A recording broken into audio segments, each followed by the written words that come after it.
It must be Wednesday. It is, Rob. We got Thrive today, man. We get making another Wednesday. It's Thrive with Jason and Rob, right? As you We know, did all this know Rob. backwards. Now the whole show is going to be off. Oh yeah, you're right. It's going I'm to be Jason. like You're it's Rob. going to be like Jason's fantasy football team. It was just kind of off. Wow, it was rough this that was past week, Rob. cruel. You had to throw that jab in there. I was cruel. Hey, it is good to be here. I'm Rob Pats. That is my buddy Jason Webb, and this is Thrive here on Abundant TV. And of course, if you watch us live across our social media platforms, we actually record this show live. And I thought of this because somebody Jason, Kristen and I were at a church, and Kristen was speaking, and they said, how do I catch it live? I want to watch you guys live because I see it on the network. And I said, Wednesday mornings, right around 10 a.m. Eastern time, we do it live. You can find us on our Facebook for Abundant TV. You can find us on our social media links, all those kind of places. So join us. We'd love for you to be a part of our live studio audience. You can be live on YouTube as well, right? On YouTube and all over. So, hey, if you're on YouTube watching, make a comment. Let us know about that. That is an area that Jason and I are going to be talking about over the next few weeks. And you know what, though, I got to talk to you about something really quick. First and foremost, hey, listen, we want, where are you at? This is mine. Hey, if you want to follow me on X, there we go. I'm on X. Jason actually followed me, but I don't see his, so I haven't followed him back. So we're not like some of those dramas that you see like in sports where the guy unfollows the team. In this case, the team hasn't followed the guy. So it's you can't find him.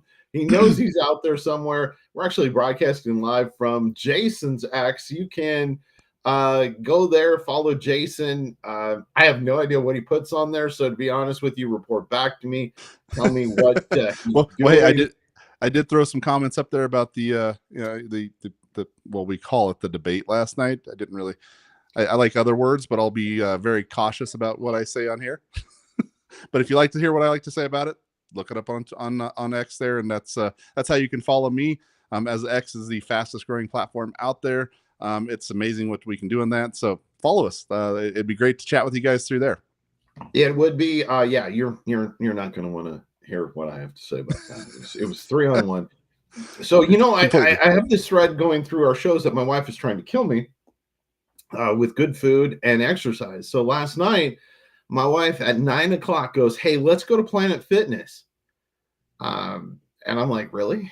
We're going to Planet Fitness at 9 o'clock at night. And I had to work out for an hour, Jason. Hey, well, did they serve pizza at Planet Fitness at 9 o'clock at night, or ice cream? They do not. No? Okay. I just want to know. They do not. They do not. And it was rough. But you get your serious. You go at 9 o'clock at night, you get your serious people in there. These are not folks that are just there for the fun of it. These are people that are like serious workout warrior types. And I'm over there trying to watch the debate on the TV, like way above me. So all you see is like my nose, underside of my nose. And I'm trying to watch the debate. And it was seriously, and all I'm going to say, and I'm going to leave this right here, as somebody, and I can say this because of my background. Mm-hmm. As a journalist of 20 plus years, that was the worst thing I've ever seen as far as a debate. We're actually taught about how to do a debate. It is part of going, if you get your degree in broadcasting and broadcast journalism, that is a class. It's part of a class. It's a module in a class is how to conduct a moderated debate. And that was nothing like that. I'm sure my professors, the ones that have passed away, were rolling in their graves. No matter what they thought politically, it was a complete train wreck. Hey, but okay, so we're gonna close out our segment to start the show with two things. One, we're praying for the folks that are in the path of Francine, yes. And I'm thankful that it was. I got to be honest with you, as a guy that follows weather, I'm thankful that this was an easy storm to name, because some of them lately have been crazy. Yeah, right.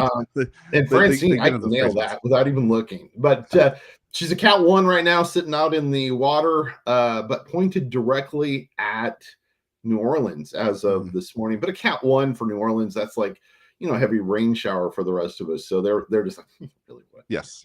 And our guest today, we'll talk about that. She's actually from that area. So yeah, she's a Cajun. Yeah. So that's the first thing I want to talk about, of course. And last but not least, both Jason and I are golfers, right? We love golf, or at least we pretend to be golfers. We love golf and we hate it. We wear golf shirts. That's about as close to really true golfers we both are. But hey, buddy, did you see this? There is going to be a Happy Gilmore 2. I did. The first one, it was one of my favorite golf movies, and I know that there's some crass things within there, but there's some hilarious moments as well. And I'm the price is wrong, Bob. I'm curious to see how they're going to do this, because half of the cast has passed away, so they got to add in some more. It's been 20 plus years since that's happened, so I'm excited to see what that's looking like. I totally agree with you. That and Tin Cup. Yes. Tin Cup is like one of my favorite golf movies. I think a shovel could help me in my golf game. Seriously. Hey, can't hurt, right? With the divots I'm currently shooting up into the air. It might be good to have a shovel there. Pound those things down, and I'm gonna add that to my bag. That'd be so cool. Callaway and Menards. That's my bag. People ask me what's in my bag. I can say Callaway and Menards now. Well, awesome, Rob. But a shovel. Maybe they could stamp Callaway on the shovel. There we go. I like that. I like the idea. We got to talk to him. So yes. Oops. Well, everybody, we do have a guest today that I am super excited. Rob's clicking on everything here. I'm not sure what he's doing. I had too much coffee this morning. Let's do these. He's a little off. But our guest today, I am super, super excited to talk with Rob. She's an incredible woman, incredible Christian leader.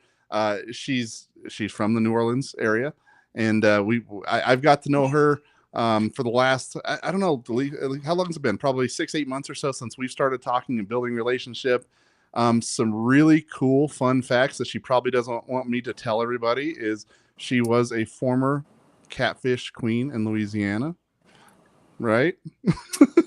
So when I have to ask you this, because I want to start this off, because I get to disappear here in a second. Yes. Like when you're qualifying for catfish queen, is it like, do you have to know how to make catfish, or do you just have to eat catfish? Which one is you have to know all about the catfish industry. You got to know about the great fishermen and community members who are representing the catfish industry locally. We're the catfish capital of the universe in Des Allemands, Louisiana. And so while anywhere outside of Des Allemands, it sounds very strange. There, it's a badge of honor to be involved, affiliated with the catfish. So that was my upbringing. So have you ever noodled then? Isn't that what it's called, where you like stick your hand in the catfish? You can go noodling for catfish, but we like to drop a line with some worms and just reel them in and then skin them and cook them up. You got to deep fry them. Jason, I think you didn't think we were going to talk about this, Lise. Noodle. I think we should have him noodle. Can you just see him out in the middle of like the thing with a Thrive shirt on, in his up to his waist in water, looking for fish? I think that'd be awesome. Rob, I think that's something we need to do. Yeah, and of course, the one year that I was the Louisiana Catfish Queen was the year that Food Network came and they broadcasted it to the world. So Elise, we were on. Yeah. Now you're talking our language. You said food. Like, Food Network. She had me at Food Network. See, we became best friends just now, Elise. Yes. I know the way to your heart. And so I'm going to exit stage right even, and I'll good, Rob. let you guys start talking. Thank you, Rob. Hey, Elise, so I know we're not necessarily bringing you on to talk about the Catfish Queen, but what you do with your ministries with Tenfold and Big Vision and all these things. Introduce yourself to the audience. So good to meet you all. I'm Elise Quinn, and I am the co-founder of Big Vision. We're a design and technology firm, and we are celebrating 10 years this year, husband and wife team. We have gone through lots of highs and lows of growing, scaling a company over the years, and it has been a joyful ride, specializing in branding, web, and software. My most recent new project has been Tenfold. And so I love working with Christian women, entrepreneurs, CEOs, female founders who have a heart and passion for the Lord. And so we love to share what an integration of faith and work look like in order to grow Tenfold in our faith and in our businesses. That's incredible. So Tenfold's kind of the new thing with this. been your inspiration and the vision leading to all of this? I was a lonely female CEO, Mm-hmm. and it's very isolating at the top, especially when you are trying to find ways to share your faith and you see your business as a Mm-hmm. mission field. I was in a secular business, but always saw that it was an opportunity to be able to attract, whether it's employees, clients, community partners, to know me, know the Lord, and point to Him in all that I do. And so I looked high and low to find other females, and I could find good Bible studies with females, but I could never find other female founders, or I could find really good secular groups with female executives, but we didn't share or align on our faith and therefore on how we did business. My husband had a CEO group. It was amazing with other Christian men. And I said, I want that. He said, just not at our table because it's all men. So Yes. I said, okay, great, let's find it. And I could not find it locally or nationally. So then we decided to create it. And so now we have Tenfold that's available in Orlando, in Dallas, Tenfold Tampa, as well as Tenfold Dallas, Orlando, Tampa. And we are continuing to scale up to other cities. So let me know if you're interested. I love your heart with this. As we talk about thrive with business and everything that we build out and the connections that we have. You are like the connection queen. Like you know so many people, and you've introduced us to a lot of people. We've shared a lot of that because that's what we do as well. And actually, one of your members has been a part of our show and as a guest as well. Crystal Parker is leading the U.S. Christian Chamber of Commerce. She's amazing. And so how you're doing this to this platform that you're using to empower women in their business and their faith, because like you said, there's a lot of men's groups for this, but there wasn't a woman's group. So I love what you're doing with that. Where can people find this if they're interested in this? And it doesn't necessarily even have to be like CEOs or anything. It's women that want to be leaders, right? Yeah. So we love supporting Christian female business leaders, Tenfold groups where we meet as a CEO group one day a month to work on our business versus in our business. And then we provide executive coaching and chaplain support and lots of other ancillary care that is available for women at jointenfold.com. They can also just email me at elise@jointenfold.com if they have a desire to either join a group or to start and launch a group in their cities. And you're growing this. So how long ago did you start this? It's been on my vision board for a very long time, and I had not been moving. And so God kind of brought it to the forefront in 2022. And in 2023, we officially launched at the beginning of the year. And so we've been going for a little more than a year and a half now. Incredible. I know in a lot of our conversations, the one thing that really sticks out is how you emphasize the importance of faith in like the core of business practices. Can you talk about like why integrating faith in the business in your decisions is essential to Christian women in leadership?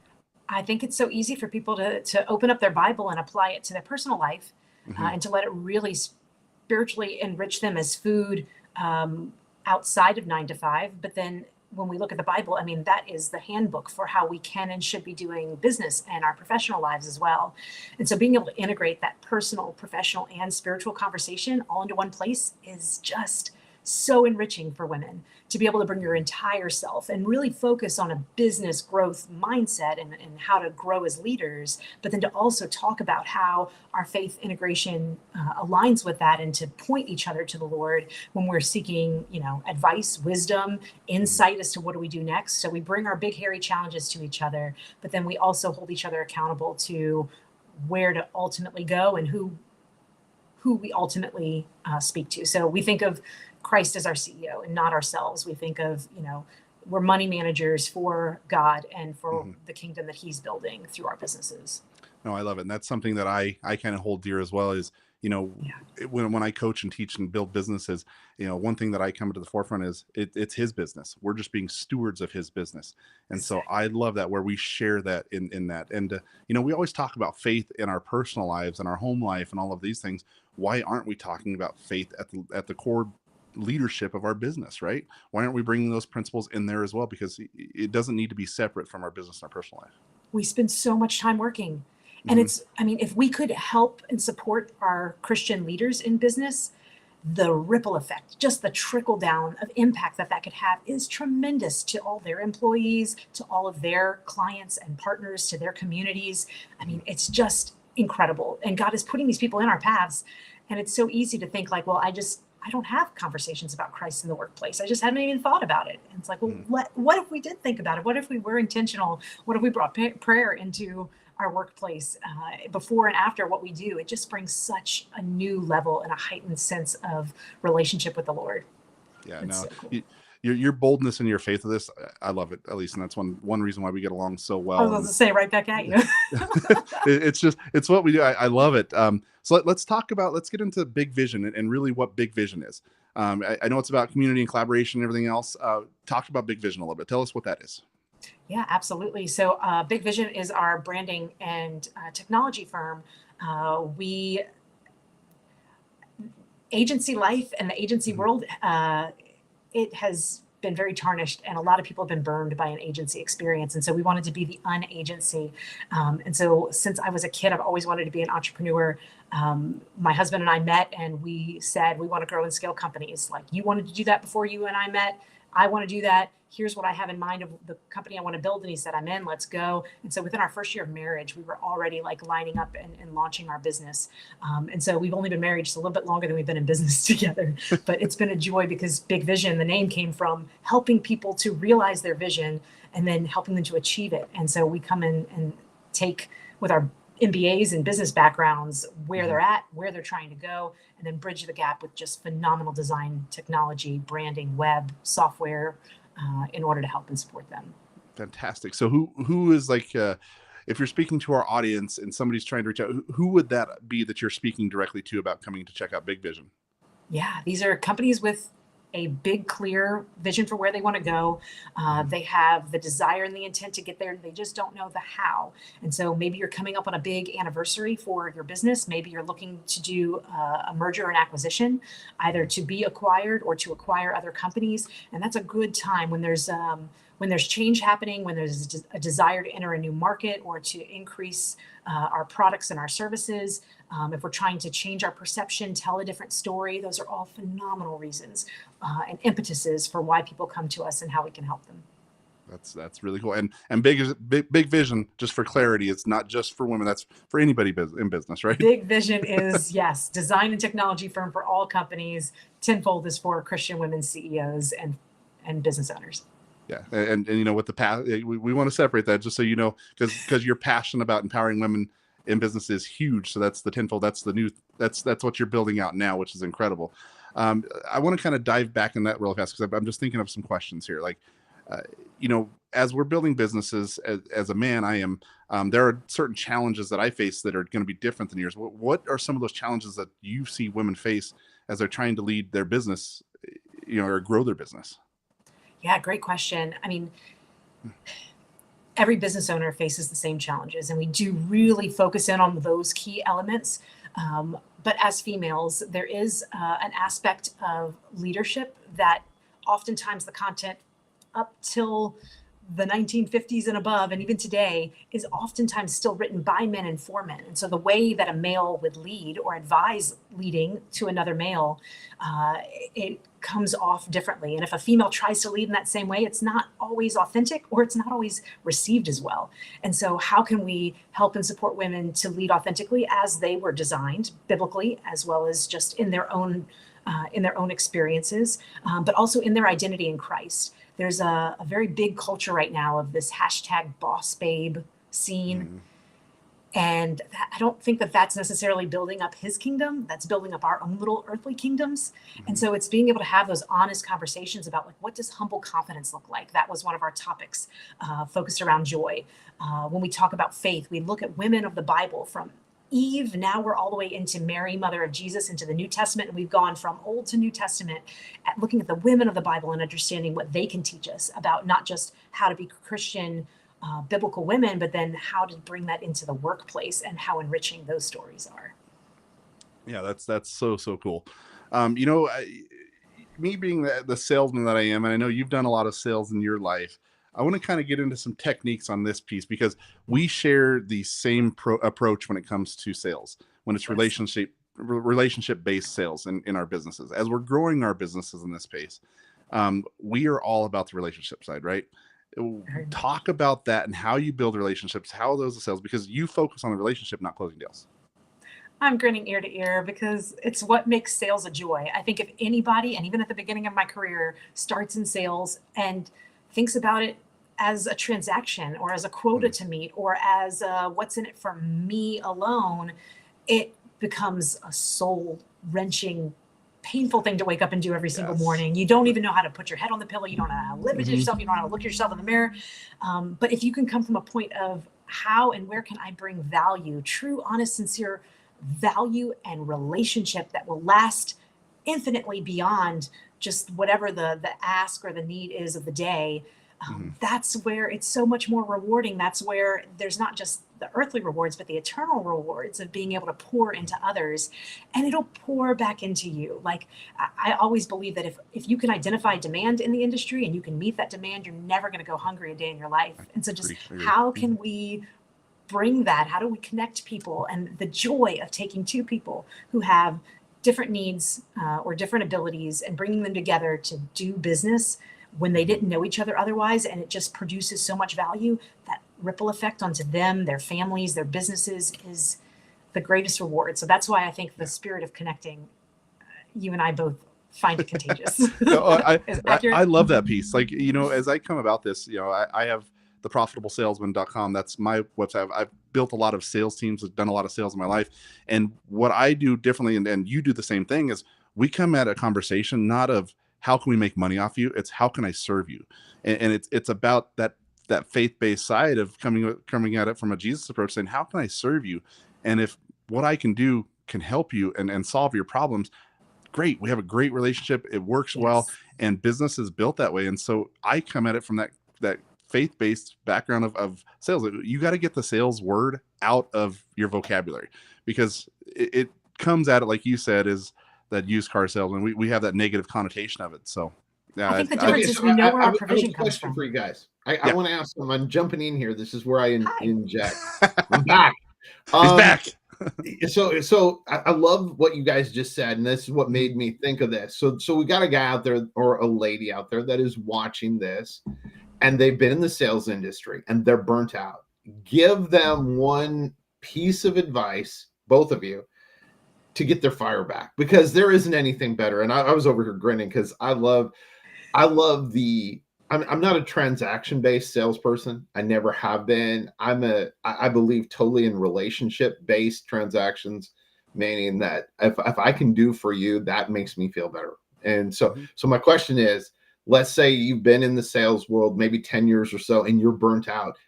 Tell them how to get their fire back. And I'm going to get back off. So here we go. Bye. Love it. Good question. Elise, I'll let you start that one. I knew you were going to hand it off. Okay. So one thing that I do with I run a 300-person member peer group separate from all of this for women in communications. And one of the encouragements that I always give to them is, let's all exchange asks and gives. It creates a spirit of reciprocity. It creates a spirit of exchange and a spirit of sharing and adding and providing value, while also not feeling guilty about asking to receive some specific type of value back. And it gives you specificity into how you can specifically help each other. And so if somebody's feeling burnt out, if they're feeling like they don't know where to go from here, I would say build good referral partnerships and start from a spirit of asking and giving. And if you both give each other the permission for that, then it just amplifies and can grow exponentially what you can do together. No, I completely agree. And one thing that I would say in getting that fire back, where's your relationship with Christ? Start diving into that and understanding how you can serve people, because that's what he did. If you can get in there and figure out how you can serve people in your industry, even from a sales perspective, I guarantee the Holy Spirit will bring that fire back within you and how you're helping people, because that's what fulfills us, right? Being in a relationship with Christ. So that's where I'd say start that.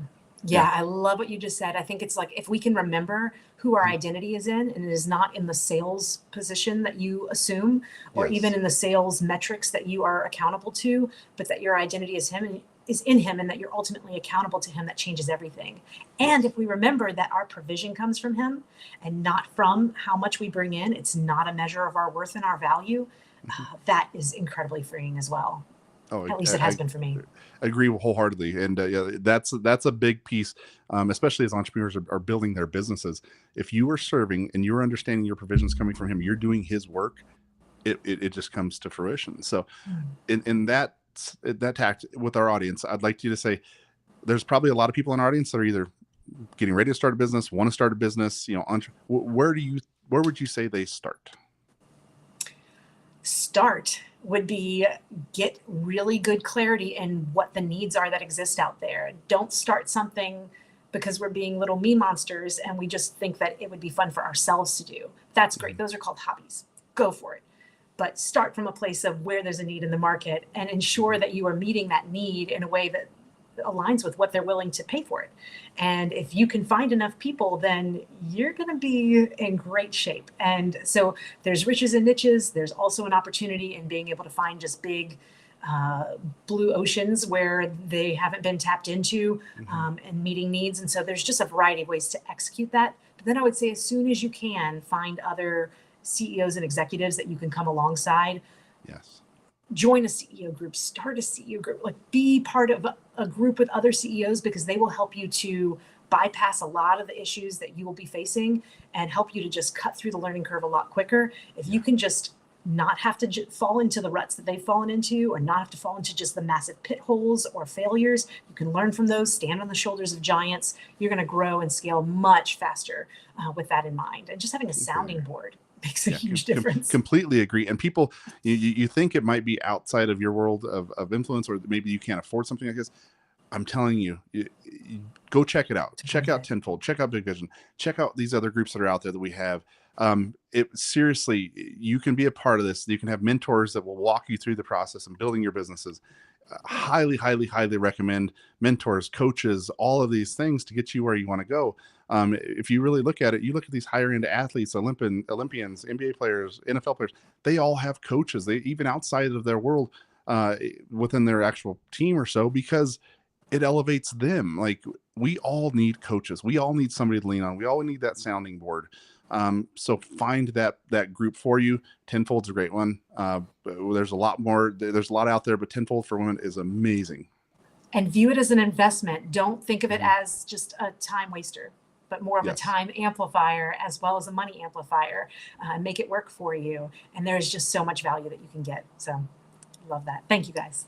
Yes. Elise, we loved having you on here. We need to have her back, because I'm inspired. Catfish Queen. Let's go. I feel the same way. What we need to do is we need to get you and Crystal Parker on here together, and all of us, and we'll just have a party. We might just implode, guys. With that much energy in the room, I'm scared of what would happen. She's amazing. I love it. Thanks so much for being with us. Thank you, guys. Thanks, Elise. Hey, it's another week. How did we made get it, Rob? To this point, yeah, Elise is amazing, and what she's building with her women's ministries, a Tenfold and Big Vision, an incredible connector. Check that out, guys. Vision. Check them both out. Yep, it is awesome, man. And hey, it's another great week, because and a lot of this stuff, and people ask us this, why we do the show. It's so that you can go out there and live your best life and thrive.